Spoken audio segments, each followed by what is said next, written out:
भैया एफआईआईज ने एक बहुत बड़ा खेल खेल लिया और उस खेल में यह बता दिया है कि भैया मंडे की मार्केट को ना एक बहुत बड़ा दिन हो सकता है। अगेन ये दिन पोर्टफोलियो वालों के लिए बिल्कुल नहीं रह सकता है, क्योंकि पोर्टफोलियो में खून की होलियां देखने को मिल सकती है। अगेन हो सकता है कि म्यूचुअल फंड जिसको आपको लग रहा हो कि भैया थोड़ा सा गिरा है, मंडे को और गिर सकता है, क्योंकि मैं दो इंडिकेटर के बारे में आपसे बात करता रहता हूं कि भैया बाजार में हमारे दो इंडिकेटर है जो मुझे पर्सनली या आपको भी पता चल गया होगा कि बताते हैं कि बाजार की कंडीशन क्या है। जी हां, उसमें से एक इंडिकेटर ने बताया है कि भैया अभी भी बाजार की कंडीशन अच्छी नहीं है। तो आज की वीडियो में बहुत कुछ डिस्कशन करने वाले हैं, क्या चल रहा है बाजार में उसके बारे में चर्चाएं, क्योंकि कुछ लेटेस्ट अपडेट आ गई है वो जरूर देख लेना।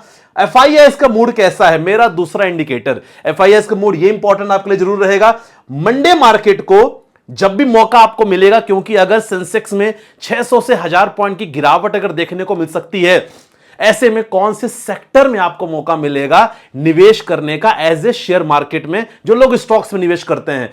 लेकिन बहुत सारे ऐसे सेक्टर हैं जिसमें मुझे ऐसा लगता है, ये मेरा पर्सनल ओपिनियन है, अभी भी मौका नहीं बन रहा है, अभी भी वहां गिरावट हो सकती है। तो उस सेक्टर से थोड़ा सा अपने आप को अवॉइड करो। लेकिन कुछ सेक्टर जहां मौका बन सकता है, स्टडी पर्पस के लिए जरूर देखना वीडियो में, आपको बहुत कुछ पता चलेगा। ट्रेड डील को लेकर इंपॉर्टेंट अपडेट आया भैया, भारत और यूएस के ट्रेड डील को लेकर इंपॉर्टेंट अपडेट आई है। पॉजिटिव है, निगेटिव है, आपके लिए इंपॉर्टेंट जानना बहुत जरूरी है।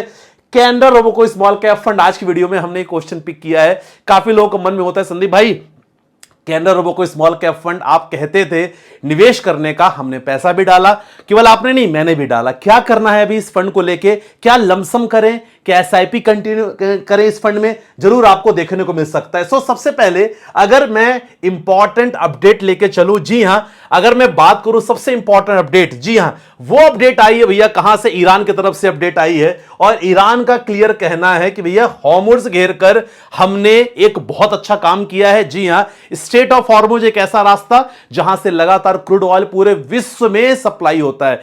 ईरान का क्लियर कहना है कि भैया हमने इसको घेरा है, और खासकर कोई भी शिप अगर यहां से पास होती है, सबसे पहले इंश्योरेंस बढ़ा दिया गया। यू नो, इंश्योरेंस जहां, एग्जांपल के लिए बता रहा हूं मैं, इंश्योरेंस जहां $1000 एक रहता था इंश्योरेंस, आज इसको बढ़ा के $1,00,000 कर दिया गया है। तो वहां से जितने भी शिप्स, टैंकर पास हो रहे हैं, ये सबके लिए बड़ी चुनौती की बात है। और दूसरी इंपॉर्टेंट है भैया, बहुत सारे वहां ना ऐसे ऐसे सबमरीन बिछा के रख दिए गए हैं कि भैया वहां तबाही का मंजर रोज देखने को मिल रहा है अगर वहां से शिप्स या टैंकर पास होते हैं। तो कोई भी देश के लिए यहां रिस्क लेना बहुत, मतलब कोई भी नहीं लेना चाहेगा यार, क्यों अपनी शिप्स वहां कोई भेजेगा। तो यहां क्या बोला ईरान, भैया अगर कोई कहां हॉर्मुज़ मतलब स्ट्रेट ऑफ हॉर्मुज़ क्रॉस करने की कोशिश करेगा तो भैया खून से भर जाएगी खाड़ी।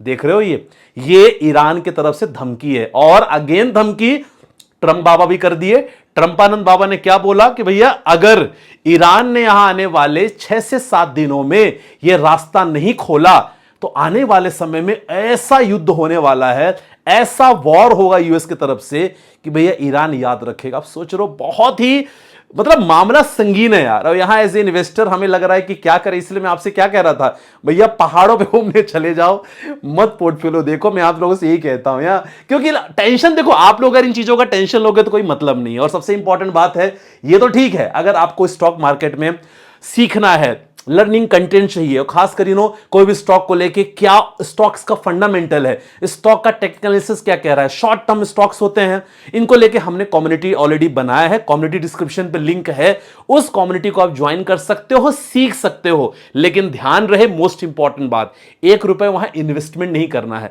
आपको कोई स्टॉक वहां समझ में आ रहा है, आपको कोई स्टॉक अगर आपको लग रहा है कि भैया बाइंग अपॉर्चुनिटी बन सकती है, अपने डीमेट अकाउंट से उसको बाइंग करने की कोशिश करो। अपने डीमेट अकाउंट में किसी को पैसा ₹1 ट्रांसफर नहीं करना है किसी और अकाउंट में, ध्यान रखना है चीज।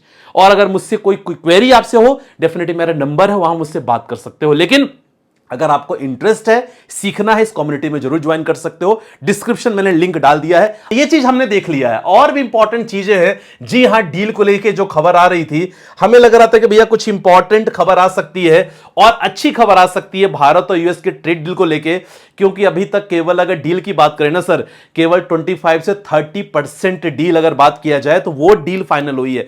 100% भारत और यूएस के बीच में ट्रेड डील एग्रीमेंट नहीं हुआ है, तो उसको लेके अच्छी खबर भी नहीं आई है मार्केट से, और अगेन इसको अभी होल्ड कर दिया गया है। यूएस और इंडिया के ट्रेड डील अभी होल्ड है जस्ट बिकॉज ऑफ जो भी सिचुएशन चल रही है मार्केट में, और जब भी ये ठीक होगा इसके बाद ही दोनों देशों के जितने भी गैजेट्स हैं आपस में मिलकर इस डील को क्लोज करने की कोशिश करेंगे। ये इंपॉर्टेंट अपडेट भी आपको देना जरूरी था। चलो बाकी अगर देखा जाए ईरान और वॉर को लेके, ईरान और इजराइल की वॉर को लेके, तो लगातार न्यूज आ रही है, it's not confirm, I don't know, इसका मैं पुष्टि नहीं करूंगा, लेकिन न्यूज आ रही है कि भैया ईरान ने बोला है कि हम होर्मुज का जो रास्ता है ये भारत के लिए सेफ है, हम भारत के लिए रास्ता खोल दे रहे हैं। आई एम नॉट श्योर कि यह न्यूज करेक्ट है कि नहीं, अगर आपको पता होगा तो प्लीज कमेंट में मेंशन करना कि यह रास्ता, अगर यह सच होगा तो डेफिनेटली भारत के लिए बहुत अच्छी खबर है, इंडियन मार्केट के लिए बहुत अच्छी खबर है, लेकिन इसकी पुष्टि करना इंपॉर्टेंट रहेगा। जरूर आप लोग मुझे बताना। ऑयल की प्राइस अगर देखा जाए तो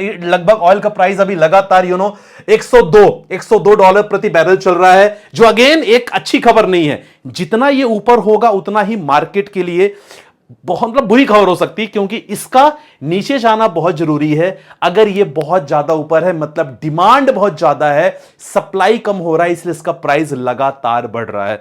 तो ब्रेंट क्रूड की बात करें 102 अभी करंट भाव चल रहा है। हो सकता है जब वीडियो मेरी लाइव आए और इसका प्राइस बढ़ सकता है, क्योंकि इससे कोल, पेट्रोलियम, गैसेस कुछ उत्पादन होता है। बहुत सारे सेक्टर, फार्मा की बात करें, पेट्रोकेमिकल्स की बात करें, एग्रीकल्चर की बात करें, सारे सेक्टर में crude oil act as a raw material. तो इन चीजों का आपको ध्यान रखना है। ये मेरे दो इंडिकेटर हैं जो लगातार मैं बात करता रहा हूं। चलो अब कुछ क्वेश्चंस आपके तरफ से जो आए हैं वो लेने की कोशिश करता हूं। बाजार का मूड क्या है उसके बारे में हम डिस्कस तो हमने कर लिया है।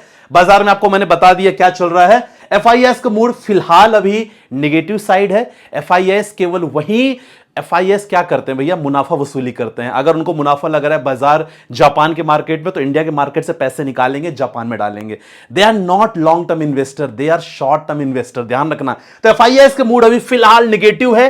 10,000 करोड़ की बिकवाली की, अच्छा हाँ मैंने आपको दिखाना भूल गया, ये 10,000 की जो बिकवाली है ना सर, ये बहुत ही ज्यादा नेगेटिव इंपैक्ट मार्केट में डाल सकती है, और इसके कारण मंडे के मार्केट में तबाही देखने को मिल सकता है। सर मुझे तो ऐसा फील हो रहा है 10,716 करोड़ की बिकवाली अगर मार्केट आज खुला रहता ना, डेफिनेटली और भी मामला खराब होता।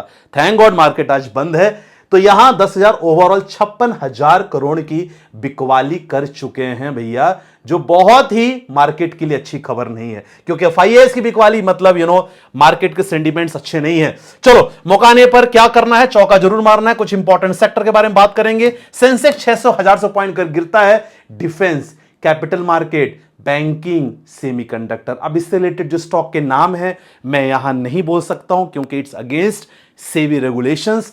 आप डायरेक्टली हमें जो अपना वीआईपी स्टॉक ग्रुप है वहां आप ज्वाइन कर सकते हो। मेरे नंबर पे पता करने की कोशिश कर लेना, वहां मैं लगातार आपको स्टॉक्स बता सकता हूं। फ्री टेलीग्राम ज्वाइन कर लेना, तो मॉर्निंग में वहां भी बता देता हूं। ये स्टॉक, ये जो सेक्टर है ना, इस पे अगर इस सेक्टर के अच्छे स्टॉक्स गिरते हैं तो मौका बनेगा निवेश करने का, तो इन सेक्टर पे जरूर रखना। इसके अलावा I am not bullish on any other sector. चलो कुछ इंपॉर्टेंट, मैंने 50,000 का पोर्टफोलियो आपके लिए मैंने बताया है।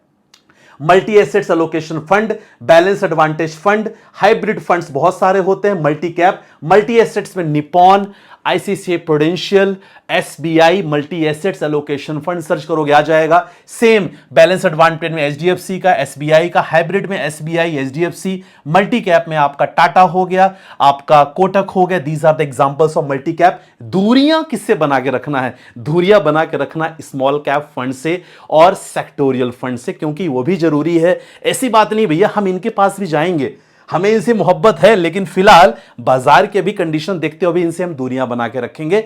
बाजार एक बार वापस करेक्शन फेज से उभर के वापस आएंगे, डेफिनेटली हम स्मॉल कैप में भी पैसे लमसम करने की कोशिश करेंगे। लेकिन फिलहाल एसआईपी चल रही, कंटिन्यू करने देना, कोई दिक्कत वाली बात नहीं है। तो आज के मार्केट में हमने लगभग कवर कर दिया। कैनरा रोबो को स्मॉल कैप फंड, हाँ ये बच गया था। Small cap funds Canara Robeco को, यस लास्ट 1 ईयर का रिटर्न -9% है, लेकिन इसका अगर ऑटोमेटिक रिजल्ट देखोगे ना, from last 5 years 10 years it has given more than 18% return. तो कैनरा रोबो को small cap funds short term के लिए नहीं है, it is for the long term, 5 years 6 years 8 years 10 years के लिए बहुत अच्छा है। फंड में कोई प्रॉब्लम नहीं है, केवल स्मॉल कैप स्टॉक्स में भी केवल एफआईआईज लगातार उसको बेच रहे हैं, तो ज्यादा दबाव आपको देखने को मिल रहा है। केवल कैनरा नहीं, टाटा की बात करें, एसबीआई की बात करें, बहुत सारे। तो फंड खराब नहीं है। आप अगर आपके पास एसआईपी है सर, होल्ड करके रख सकते हो। आई थिंक हमने सब कुछ कवर कर दिया है। मंडे की मार्केट अगर मौका मिलेगा तो मैं चाहता हूं कि चौको छक्के की बरसात जरूर करना।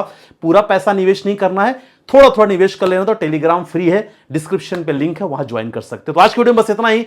आशा करता हूं कि थोड़ा बहुत समझ में आया होगा, लेटेस्ट अपडेट जो आपको देना चाहता था। मिलते हैं नेक्स्ट वीडियो के साथ। अपना ध्यान रखिएगा। बाय बाय, टेक केयर, जय हिंद गाइस।